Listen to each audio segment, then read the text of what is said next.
করলো। জ্যোতি বসু যা করেছিল মমতা ব্যানার্জি তাই করলো। জ্যোতি বসু যা করেছিল, জুনিয়র ডাক্তারদের পিটিয়েছিল সিপিএম, এখন সাধু হয়ে গেছে, একই কাজ মমতা ব্যানার্জি করলো।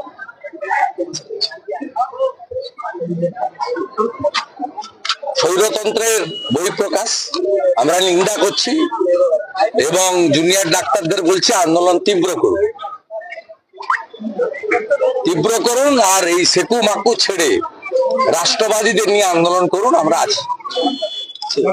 মুখ্য সচিব আজকে ইয়ে করেছে, বৈঠক করেছে, তারা বলেছে যে 90% সিসিটিভি লাগানো আছে। আর মুখ্য সচিব হচ্ছে ল্যাম্প পোস্ট, ওকে উঠতে বললে উঠবে, বসতে বললে বসবে, লেফট রাইট করতে বললে তাই করবে। এসব লোকের কোনো মূল্য নেই। দুজন সিনিয়রকে ডিঙ্গিয়ে ওনাকে মুখ্য সচিব করেছে। 89-এর অত্রি ভট্টাচ আর 19 সুব্রত গুপ্ত, ওই দুজনকে বাদ দিয়ে কে করে চোখে যা শিখিয়ে দিচ্ছে তাই বলছে, দমদা পুতুল। এই যে কালকে